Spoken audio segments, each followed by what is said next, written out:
Welcome, everyone. My name is Yvette Gaughan. I am a Medical Affairs Associate Manager with Nestle Health Science, and I am delighted to introduce today's speaker and assist with the webinar, Strategies for Improving Enteral Nutrition Delivery in the ICU. Today's speaker, Dr. Daren Heyland. Dr. Heyland is a professor of medicine and epidemiology at Queen's University in Kingston, Ontario, Canada. He completed training in internal medicine, critical care medicine, and clinical epidemiology.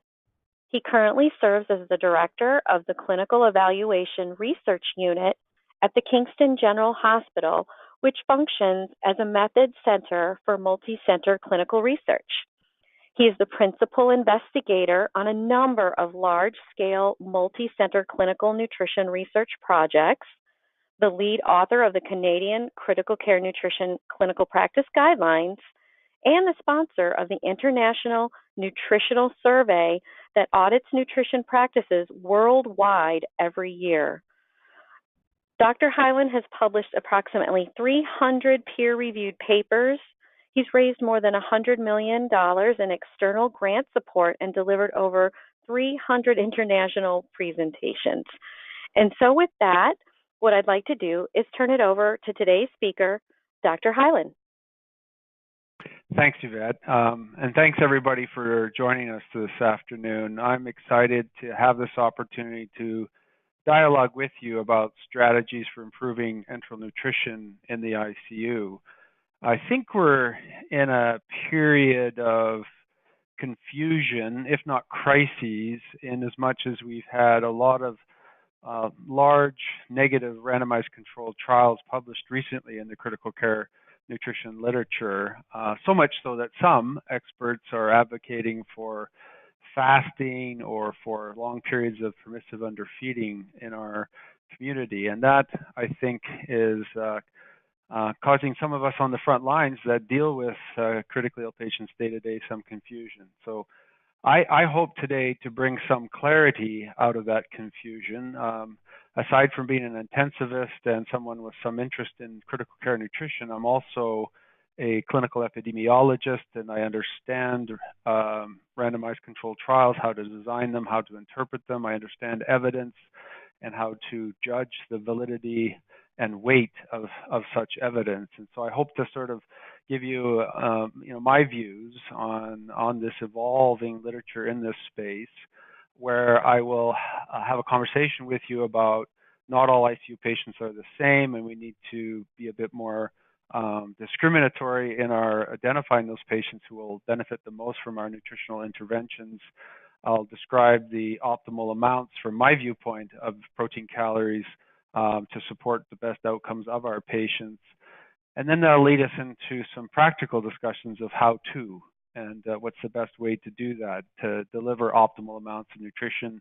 And I'll specifically mention volume-based feeding and the PEP UP protocol as we wind up this presentation today.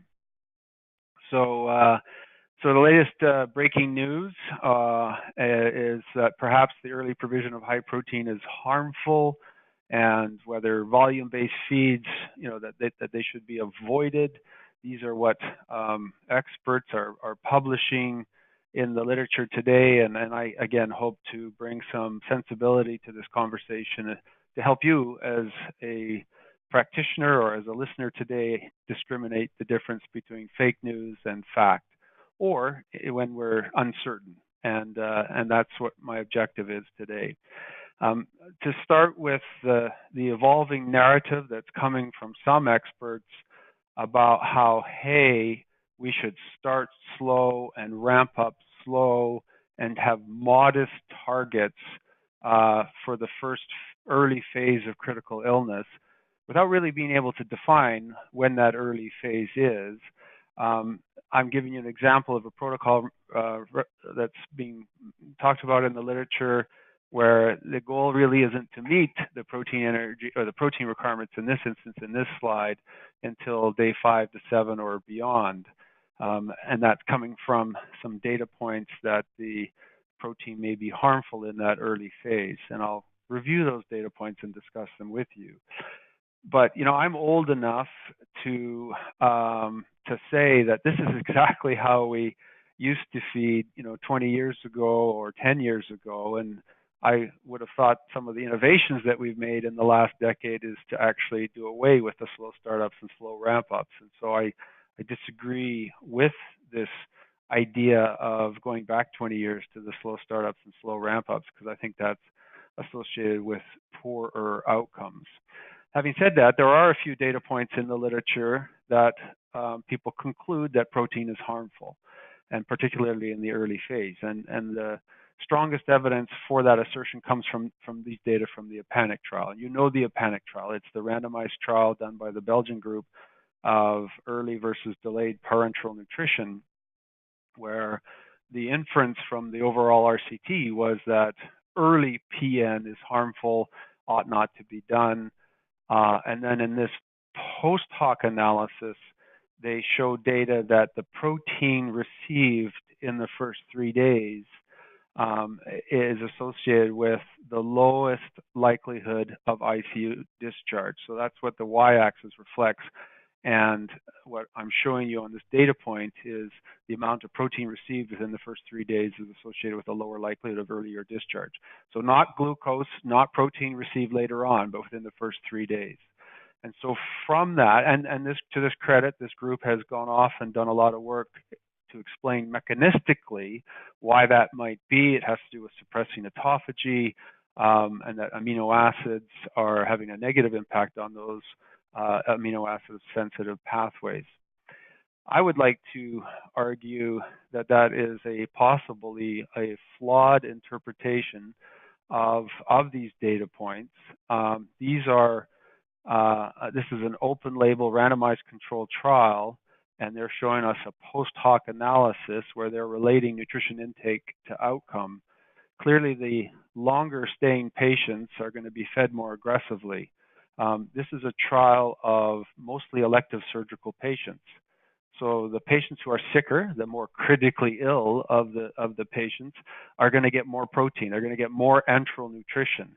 Because remember, before day 3, patients in the PN strategies did not get parenteral nutrition. They got glucose only.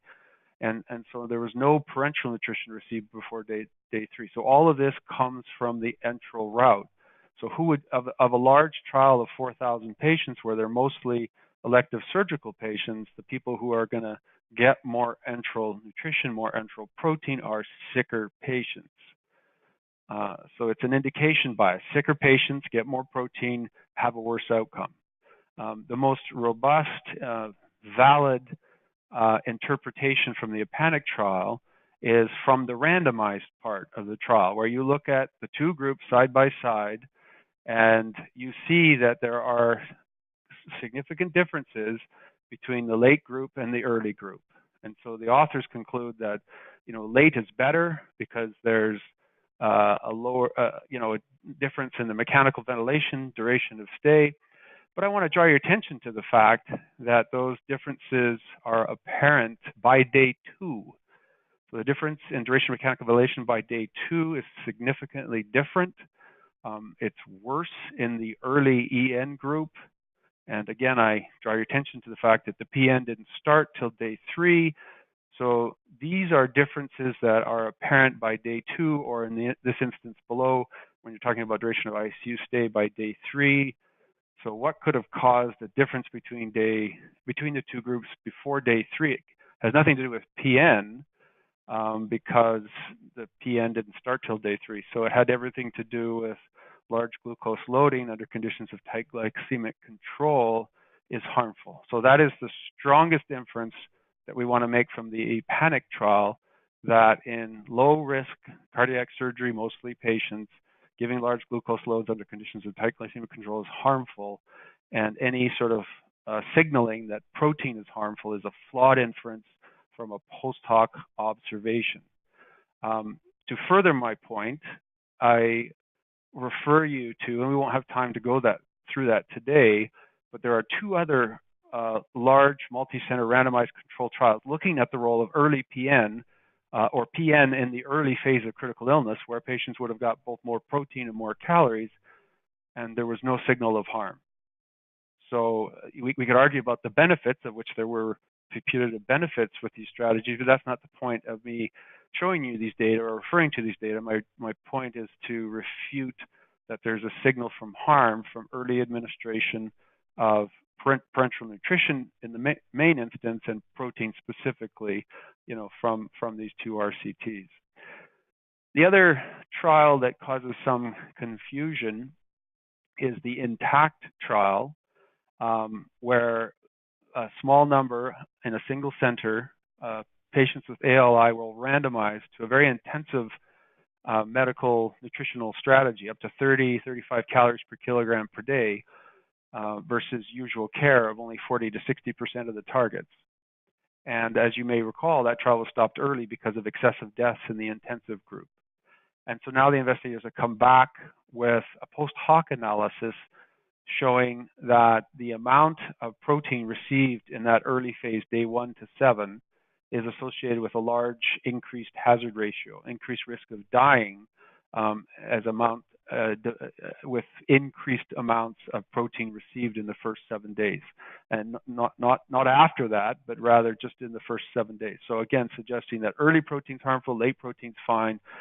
And we have to put this in perspective that this is a small single center RCT that was stopped prematurely. There's lots of literature out there to suggest that these trials that stop prematurely are likely to overestimate significantly the treatment effect. And I don't think that one trial from one center should uniformly influence practice patterns worldwide. Moreover, that was a problem with calories in the RCT. Too many calories, mostly from lipids, where there was a lot of overfeeding, is what caused the harm. There was only a modest amount of protein, 82 grams or less than 1 gram per kilogram per day delivered in that trial. And so we don't have any other data points elsewhere from randomized controlled trials that protein is harmful.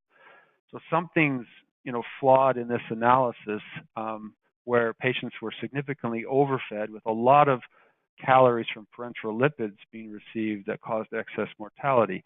I feel like it's more consistent, looking at the other literature, that overfeeding with parenteral lipids, particularly propofol, soybean emulsion lipids, is harmful. We know that. So that's explaining the harm from this trial. And it's not likely to be a modest amount of protein, even received in the first week. And I'll come back to other claims from RCT levels of evidence that protein in the first week at higher doses than this is safe. So the third data point in the literature, again, these are recent publications, where in a single center retrospective database, my friend and colleague Arthur von Zanten and his colleagues went through and described the nutritional intake and divided it into tertiles, and lower dose protein less than 0.8 compared to 0.8 to 1.2 compared to greater than 1.2 overall, and didn't really see any difference in the survival curves of the three groups. So they, in a post hoc way, in this retrospective single center study, did another analysis by time. And what they're showing you here in this figure is that overall, this is cumulative survival. And if you were underfed less than 0.8 grams per kilogram per day overall, you had a poor survival. However, if you received more than that, greater than 0.8 grams per kilogram per day, you only had a modest survival. Or said differently, the best survival came from patients who had less than 0.8 from day 1 to 3 and greater than 0.8 from day 4 on. And so this is what has led to the evolution of the thinking that, we should slow start up, slow ramp up, and only worry about after day 3, getting optimal protein intake. And whilst that might be the case, the idea of a slow startup is actually associated with significant underfeeding, and I'll come back to that point when we talk about volume-based feeds. So I want to just stress this point here from this slide, that not all data are the same, not all evidence is the same. We strive to make inferences about how to manage patients in our clinical practice guidelines from high levels of evidence where there's less likely to be bias. And that comes from randomized controlled trials or meta-analysis of randomized controlled trials, or perhaps, the weakest level of evidence we might consider would be from, large multi-center prospective cohort trials. So far we've reviewed post hoc analyses or a single center retrospective data set analyses. And I would submit those are hypothesis generating observations at best, that they are likely to be biased, and that we ought not to make clinical inferences on how we manage patients from that level of evidence. Higher levels of evidence are required before we're going to make inferences about managing patients. Moreover, if you've heard me talk before, you'll know, and you probably have seen this slide, and you're probably sick of it, that one way of interpreting or explaining the negative studies that have been published is the lack of consideration of nutritional risk, that not all patients are created equal. And so when we take large heterogeneous groups of ICU patients and expose them to a nutritional intervention and we don't see a treatment effect, is it because nutrition doesn't matter? Or is it because, there's some patients that are benefiting from the more nutrition, there's some patients that are having a neutral effect, and there's some patients that are having a negative effect. And when you put those in the blender, you come out with nothing. We call this heterogeneity of treatment effect. There's a different treatment effect experienced by different, subgroups of patients. And conceptually, we step back and say, well, what would be the key determinants of how a person will respond to nutritional intervention? Well, it'd be a function of their pre-existing malnourished state or measures of starvation or underfeeding, both in the acute and chronic way, as well as the degree of inflammation or their severity of illness. And there are metrics that we can quantify that in both the acute and chronic way. And so conceptually, that's how we developed what we called the NUTRIC score. I'm sure you've heard me talk about the NUTRIC score. For those of you who haven't, it's one of the things that helps us discriminate the people that may respond better to nutrition than those that don't. If you've got a low NUTRIC score, there's as you increase nutritional adequacy, there doesn't seem to be any relationship to mortality. In contrast, if you've got a high NUTRIC score, as you increase nutritional intake, that's associated with a reduction in mortality. So high NUTRIC scores tend to benefit from more nutrition compared to low NUTRIC scores. I respect that this is sort of a new idea, perhaps even a controversial idea. I want to use this slide to communicate to you that there's been a lot of work worldwide on developing and validating this concept, not just in my database, but in other databases, in other patient groups around the world. I will acknowledge that in the PERMIT trial, which is a trial of different doses of calories, that they were not able to see a differential response in high NUTRIC versus low NUTRIC, although the confidence intervals were really wide, and so it didn't rule out an important effect. But more importantly, I would submit to you that it's about protein and not calories, and so that's what would really matter. So I'd love to, if I was looking in your eyes in a face-to-face audience, I would use this as an opportunity to ask your reflections about the NUTRIC score, and if you're using it, if you're not using it, if you have questions about the NUTRIC score, please enter that into the question panel, and we can come back to that at the end of the presentation. Or if you just have a comment or want to share with me why you don't use the NUTRIC score, I'd love to hear more about your lived experience with the NUTRIC score. I assert that these data are the strongest data that support how the NUTRIC score discriminates responders from non-responders. And again, this is a post hoc analysis from a prospective randomized controlled trial where we top people up with enteral versus enteral plus parenteral. And in the subgrouped patient with low NUTRIC, you can see, first of all, that their mortality rate is pretty low, but also there's no difference between the supplemented and non-supplemented group. In contrast, when we look at the subgroup of people who had a high NUTRIC score, again, you see that their hospital and ICU mortality is very high, but that there's a large differential treatment effect in those patients who got supplemented, who got more protein, more calories. They had a large reduction in mortality. This is a pilot study, and it's a subgroup analysis. The p-value here is not significant because it lacks power. However, it's a very provocative signal, a hypothesis-generating observation that is very supportive of what I've said to you so far, that NUTRIC seems to be able to discriminate those patients that benefit the most from more nutrition.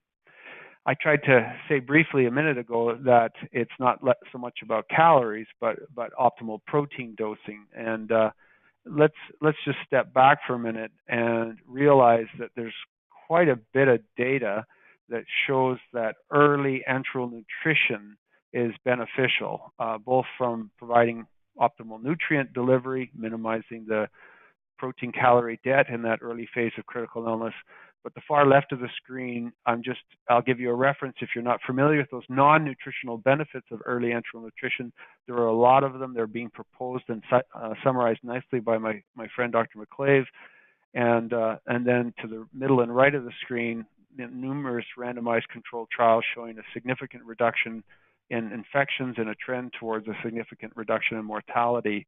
That early provision of enteral nutrition is helpful to our critically ill patients. So don't lose sight of these data points as people start talking about the harm from early feeding in the other publications. You remember the Eden study, which showed early trophic feed, or compared rather early trophic feeding to early full feeding during that first week. And so there clearly was a difference in the amount of protein calories received by the two groups. And you remember that the result was negative. There was no impact of a more aggressive feeding approach compared to the trophic feeds. And that led some people to say, well, it's okay to just underfeed for 7 days and then worry about optimizing nutrition intake. The key point that I want to make from this randomized trial is that there was no harm signal. So if I choose to full feed, I'm not doing harm. You can't argue that there's a benefit from this data set. And I can explain, I've already explained to you why this might be, because of the lack of nutrition risk assessment, in these patients. But use these data to refute the idea that early optimal nutrition is harmful, and therefore we ought to go slow, we ought to ramp up slow. So you see how I'm using RCT level of evidence to refute the signals of harm from retrospective analyses or from post hoc analyses. I can now say that we can also use these Eden data to support a potential benefit. These are the 1-year long-term follow-up studies that assess the physical and cognitive outcome of the patients who got trophic feeding on the left or full feeding on the right. And although all these lines cross one, so there's no statistically significant findings, the top two endpoints, 6-minute walk test and 4-meter time walk speed, all the benefit lies to the right. 90% of the 95% confident intervals lies to the right. They're not statistically significant, but it's certainly a trend towards improvement with full feeding. And there are other experts that support this assertion that more protein, higher doses of protein, up to 2 to 2.5 grams per kilogram, is associated with a better outcome. No, we cannot prove that with RCT level of evidence. Here's an updated meta-analysis of randomized controlled trials that have looked at high versus low protein, and when you statistically combine those, it's associated with a risk ratio of 0.89, but the confidence intervals are overlapping. P-value there is 0.42. So really there's no signal here. Certainly not consistent with a signal of harm, but really you come away kind of empty-handed from the RCT level of evidence. There is one of those RCTs in there, the DOIG study, the NEPHROPROTECT study, that I think is important to consider. Here we look at a strategy of topping people up with just intravenous amino acids. And remember, the goal of this study was to preserve or protect kidney function. That's why it's called the NEPHROPROTECT study. So they enrolled patients at risk of kidney injury, exposed them to a higher dose of IV amino acids to get them up near that 2 grams per kilogram per day, So they had nice separation of the protein intake between groups. Both groups received standard enteral feeding, which means underfeeding, where they get about 0.5, 0.6 grams per kilogram per day. So despite that difference in group, they actually did not see an improvement in kidney function, with the exception of what could be argued as a not very clinically important improvement in the estimated GFR, but there really wasn't any difference in use of dialysis or, frankly, any other clinical income, including quality of life measures or survival. But again, we can use this RCT level of evidence to say in the early phase of critical illness, where patients got up to 2.0 grams per kilogram per day, there was no single signal of harm. So post hoc or retrospective small studies that are saying harm, when they stand against these RCTs that I'm showing you, we don't see that harm signal. In contrast, we see benefits of more protein in the early phase on muscle, and that's kind of important from a recovery point of view. This is Susan Ferry's work from Australia, where patients got 2 PN strategies, one with a dose of 1.2, another with 0.8 grams per kilogram per day of amino acids, and you see statistically significant improvements in hand grip strength, and then ultrasound measures of muscle mass, thickness of the thigh or thickness in other places. No impact on clinical outcomes, but this is a small study. So one small study showing favorable effects of more protein on muscle mass. A second study from Australia where they piloted volume-based feeds plus protein supplements, so kind of a version of the PEP UP protocol versus standard feeding, and they get pretty good separation of groups, sort of 1.5 grams per kilogram per day of protein versus 0.7, 0.8 grams per kilogram per day of protein, and the primary outcome being the primary outcome for this study was just the difference in protein intake, but as a secondary outcome, a better preservation of that muscle mass using the ultrasound of the thigh, looking at the thickness, that even when adjusting for baseline variables, there was a better measure, a thicker measure on the group that got more protein. So again, small study, single center, not expecting it to show a difference in outcome, but at least we've got two data points in the literature that early introduction of protein is leading to a better preservation of muscle mass. And we don't have RCTs that show that early protein is associated with clinical outcomes, so we're left with these trials, which I've been doing, that look at the relationship between protein intake and outcome. So we asked the question in our large data set, if you get more than 80% of what is prescribed compared to less than 80%, then that's associated with significant reduction in mortality. You can say the same about energy, except when we go to the right-hand column, we're controlling energy and asking the question about protein intake. So when I account for how much energy the patient received, and I still ask the question, did you get more than 80% of your protein requirements, you still see a significant reduction in mortality. In contrast, when I control for protein intake and I re-ask the question about energy, I don't see a relationship. I don't see a significant signal here. As if to say, again, meeting protein requirements is more important than energy requirements. So your optimal protein requirements, as defined by this slope from the same data set that I'm talking to you about, are perhaps a better outcome up until that 80% point, but beyond 80%, and certainly from other data points, if you overfeed somebody with calories, you're going to have a worse outcome.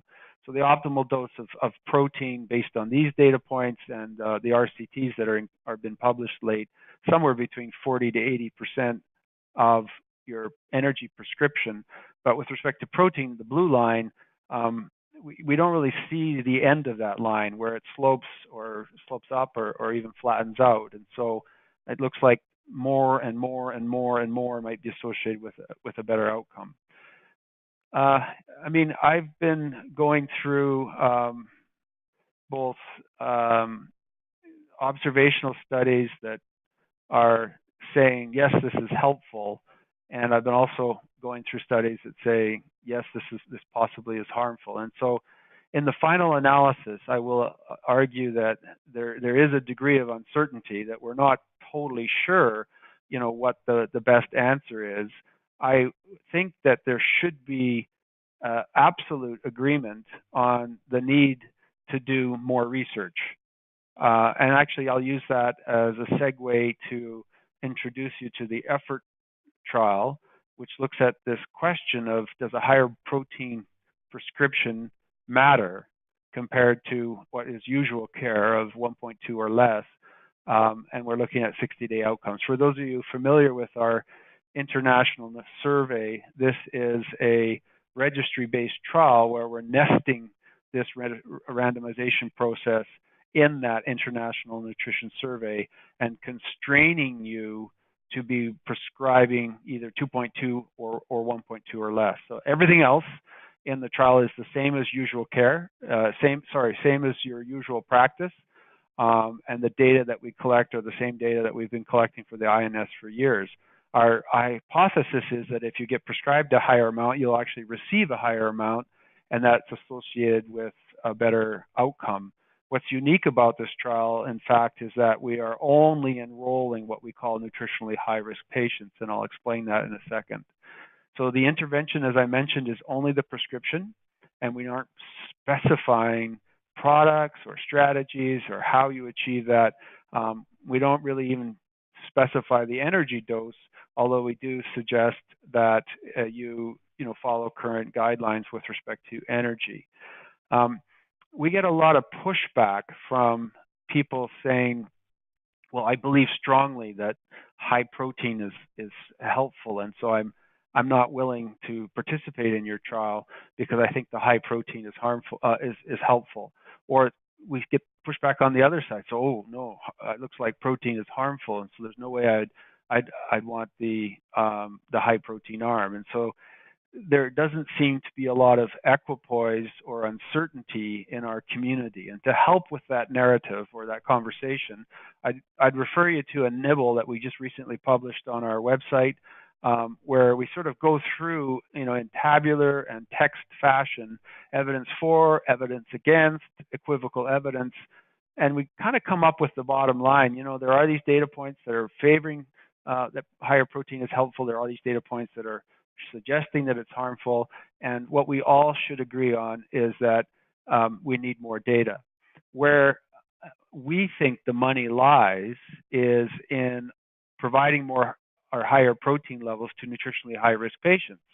And so that's the only kind of patient population that we're enrolling in this trial. And I've shown our inclusion criteria slide here, and I won't go through this in detail, other than just to say that you have to be 18 plus have one of those high-risk criteria and be mechanically ventilated for 40 or more hours to be enrolled in this trial. So conceptually, how it works is, as a dietitian, if you're screening your if you're going in the ICU, assessing your new patients, and in the process of doing that nutritional assessment, you find somebody that meets these criteria, we're asking you to log on, push a button to get randomized. You'd be told how much protein to prescribe, either 2.2 or high or 1.2 or lower.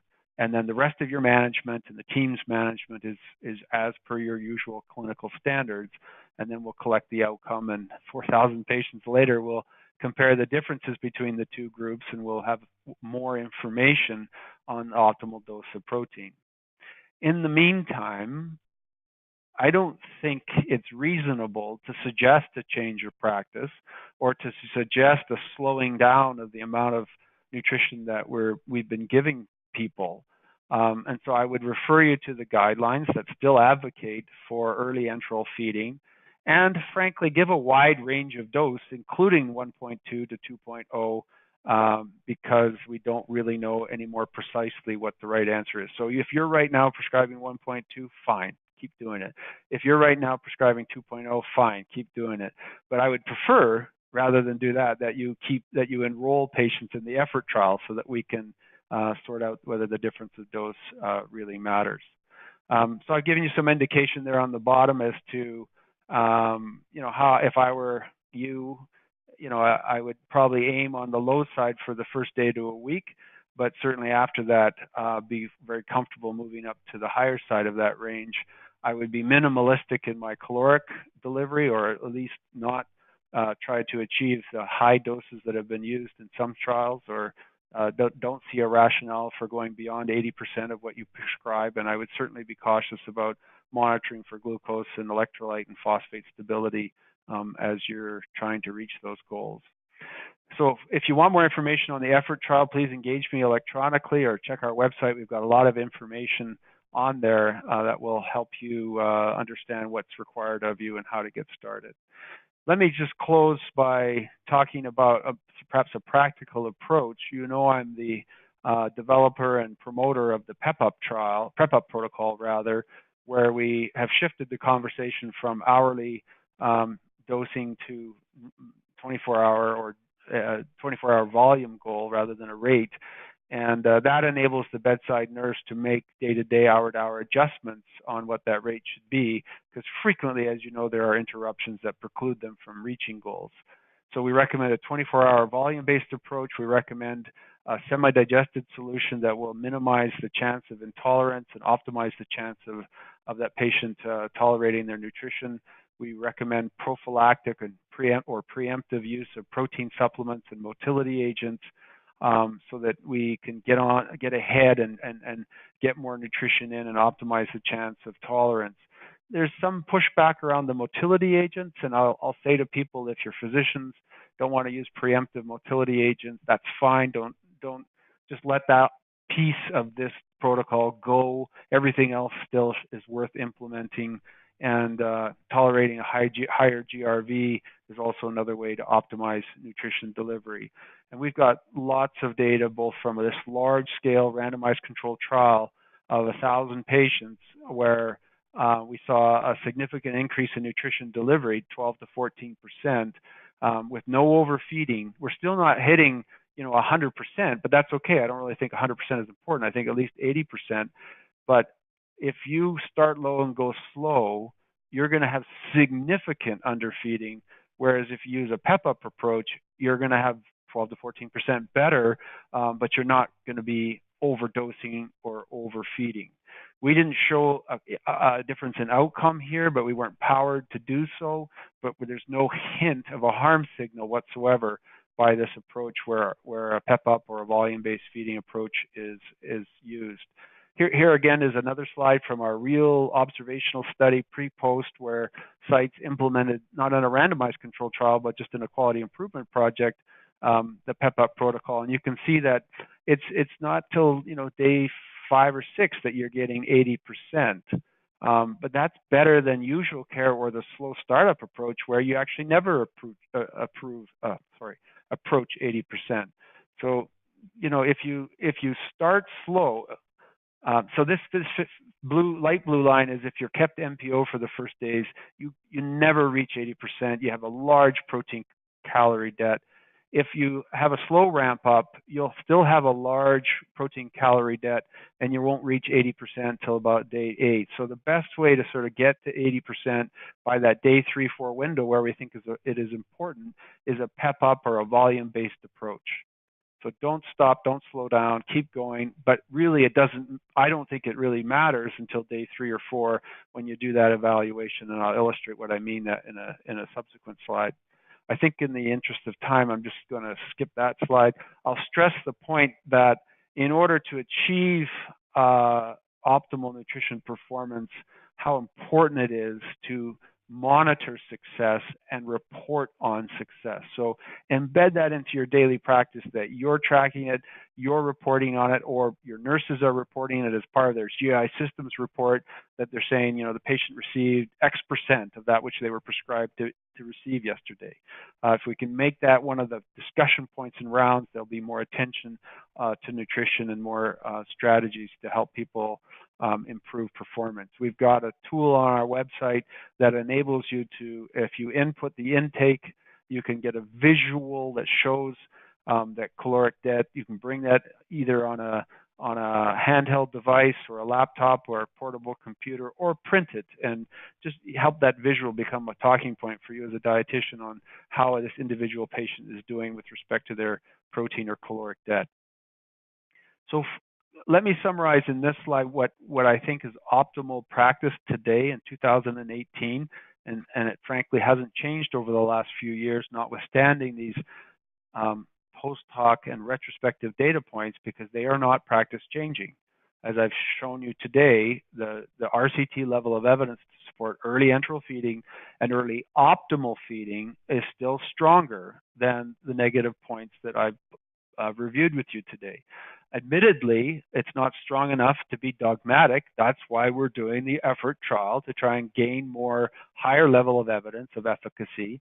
But in the meantime, I think optimizing delivery using a volume-based feeding or PEP UP protocol approach is warranted in all patients. I don't think it will matter in all patients, because if it's a low-risk patient, who really cares if they get 40%, 50%, 60%? Doesn't really matter. But why would you use a feeding protocol that treats all patients as low-risk patients, where you say it doesn't really matter? No, so you'll want to use a feeding protocol that optimizes delivery to your high-risk patients. And so everybody starts on a feeding protocol, they start early, but on day 3, or arguably you could say day 4, you come around and you say, are you getting 80% of your goal? And in this instance, goal protein is more important. And if not, and they're high risk, then you've got to do something. You've got to do something to maximize intake. And you've got to be considerate of those tools such as motility agents, small bowel feeding, protein supplements, and are you maximizing their use to get that protein up to 80% or more by day 3, by day 4. And if not, then consider the role of supplemental parenteral nutrition, again, only in that high-risk patient. If it's a low-risk patient, then that conversation isn't necessary. Continue to monitor, make sure they're doing a good job. If they're low risk, you may not fuss a lot on day 3 or day 4, but gosh, I would continue to monitor them, because they may evolve into a high risk or a long staying patient where nutrition becomes a lot more important. So I hope that that's clear and gives you both a conceptual understanding of the evidence and some practical ideas on how to achieve early optimal feeding, which from my books is getting feed started early within 24 to 48 hours of admission. Energy levels aren't as important as protein, but optimal levels are 80% in the high-risk patients dosed at that 1.2 to 2.0 grams. Considerate of glucose and phosphate levels. A hypothesis being that nutritionally high-risk patients will benefit the most, and it's in those patients where I think you really got to put your energies to track adequacy and be sure that you're optimizing delivery. I've explained tools and strategies, protocols, for example, where that you can use and implement, and I'll refer you to our website again, where you can get a whole suite of tools to help you implement volume-based feeding. And last but not least, I would certainly hope you would consider joining the effort trial, so that you're doing your assessment, you're doing your work.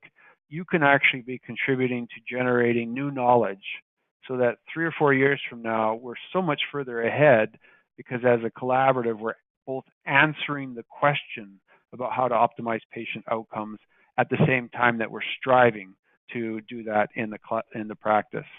So thank you for your time. I'll turn the time back to Yvette to see if there are any questions. Thank you so much, Dr. Heyland. What a very informative presentation. And yes, we do have some questions and some comments as you had requested. And what I'm going to do, Dr. Heyland, is just share a couple of comments that you had asked for in regards to the NUTRIC score. So I thought I'd just share those first. One comment and or question is the NUTRIC score requires SOFA and Apache 2 scores, which deters clinicians from using. It's kind of a trend here. I've got a couple other comments that talk about it's the time that it takes or the ability to access that type of information. So the question is there an easier way to obtain this information that could be used when calculating the NUTRIC score? Thank you for that question, and I totally understand the nature of the question or comment that calculating an Apache score and a SCOFA score is really not something dietitians are used to doing, and therefore is time-consuming, and it is a barrier to using NUTRIC score. The easiest way to do this is to have a conversation with your IT people to try and have them extract that and calculate it automatically from your electronic medical record, assuming that you work in a place that has an electronic medical record. And as I've traveled around the country, I hear about a lot of people trying to do that. Now, I know that getting attention from an IT person to do something novel in your Epic or other EMR is not is an issue. It is a time-consuming process. But once that's in place, I mean, they could actually have the electronic medical record calculate the score automatically in its entirety. So I think long-term, that's a worthwhile conversation. On the short term, there are online calculators, and again, we've referenced them on our website, where you can just go to on a link, go to a calculator where you just enter in all the components of Apache and SOFA, and it calculates the score. And in fact, there's a NUTRIC score calculator that if you just enter in all the components, it calculates the score for you. But it still takes 5 minutes to find and enter in all those components. So I appreciate that it is a barrier. That's why it's not part of the entry criteria in the effort trial. I don't know if you noticed that. I didn't draw your attention to it, but we use other nutrition risk variables than than NUTRIC, because we feel like it would be too much of a barrier to engage in the effort trial if we required you to prospectively calculate the NUTRIC score. By the way, the other comment I forgot to say that I'm really interested in is any feedback you have for me about why you haven't engaged in the effort trial, or struggles that you're having as you're trying to engage in the effort trial. Because if there's something that I can say or do to make it easier for you, I'm very interested in that kind of feedback as well. Okay. Well, in the meantime, we'll give the audience some time to share their comments about that question, Dr. Heyland. And so what I'll do is ask a couple other questions, and then I'll look back in the questions here and see if we have some comments about that as far as their engagement in the effort trial. Here's a question. How would you account for those patients that are at risk for gut ischemia or with compromised hemodynamic status when you think about the importance of feeding early? Yeah, well, there's a couple of robust data points in the literature that support the safety of feeding patients with compromised hemodynamic status. And I got to be careful to say that I'm not talking about feeding in the setting of somebody with deteriorating circulatory status and profound cardiovascular collapse who's on escalating doses of vasopressors, okay? Bail. Don't put any time there, they're dying. But I am talking about patients who now, as judged by clinicians, are fully resuscitated and who are on either stable or declining doses of vasopressors, that at a observational level of evidence, a robust observational level of evidence, putting something in the lumen of the gut is helpful and will be associated with an improvement in survival compared to delayed enteral feeding. And we can look to the Nutria 2 trial as a trial of, two strategies, either parenteral or enteral, in patients in shock that showed no difference in survival or any other clinically meaningful outcome. And so I look at that to say, well, feeding in shock seems to be helpful and at least is not causing harm. And enteral feeding in shock may be helpful and not causing harm. I do recognize in the Nutria 2 there was a small increase in intolerance and in intestinal ischemia.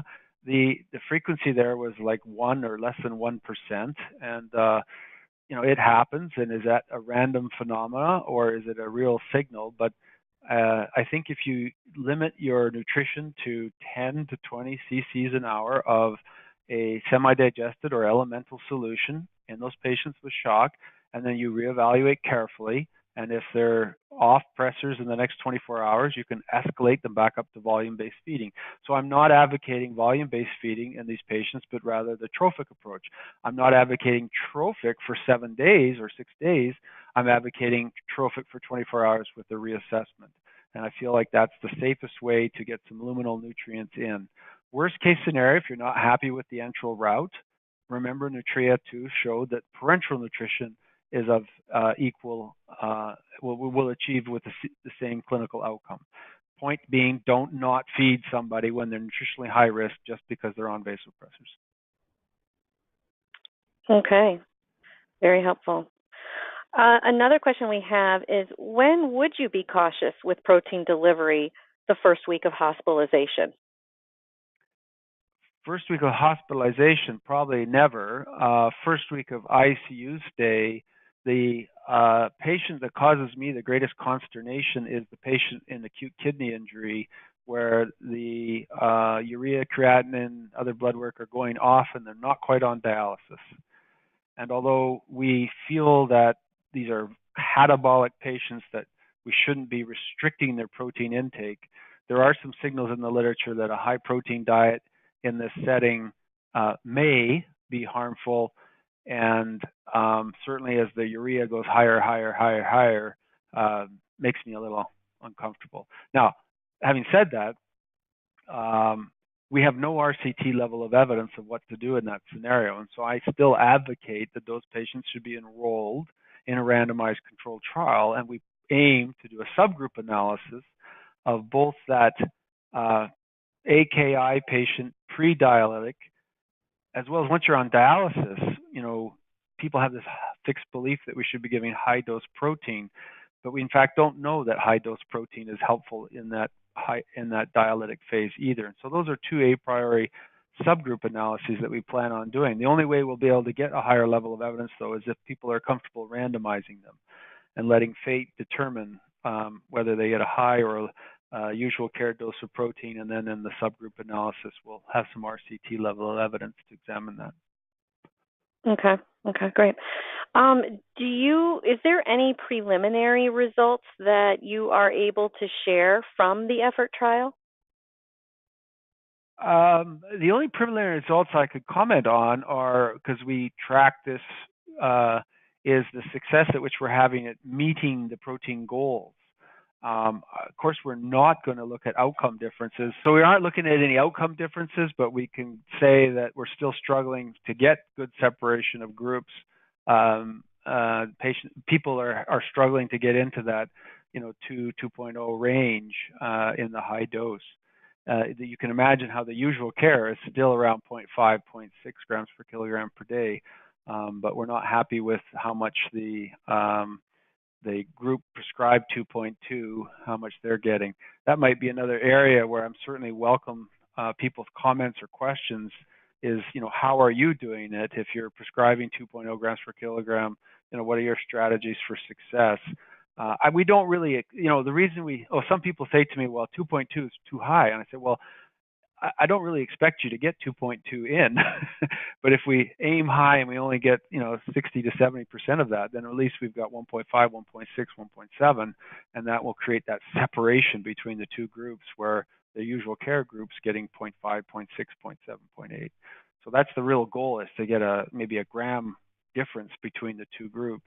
Let's see. I know we're running out of time. There's a question here in regards to the EFFORT trial. Can we participate in the EFFORT trial if we are continuing to use protein intake greater than 1.5 to 2 grams per kilogram? Now, this is based on actual body weight. Can you provide that data? And again, with your EFFORT trial, are you specifying then to use ideal body weight?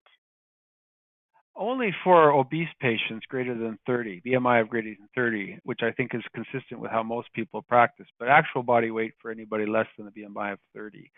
And I know that many units say, oh, well, we're delivering 1.5, and I say, well, okay, that's fine for clinical reasons, but if you'd like to contribute to the advancement of science of your own practice and 4 years from now be in a better place, then you have to acknowledge or accept that we're going to randomize patients then to a little bit higher than 1.5 or a little bit lower than 1.5, create that separation of groups so we can, determine whether that higher amount of protein is of value. So you'll have to change your usual care if you're already dosing at 1.5. I want to take this opportunity, Dr. Heyland, to thank you so much for your years and years of providing guidance for feeding the critically ill. And unfortunately, we are out of time. So we definitely thank you so much for providing such a very, very informative presentation. And we also appreciate everyone's participation today. On behalf of the Nestle Nutrition Institute, We hope that you have found this information useful to your practice and enjoy the rest of your day.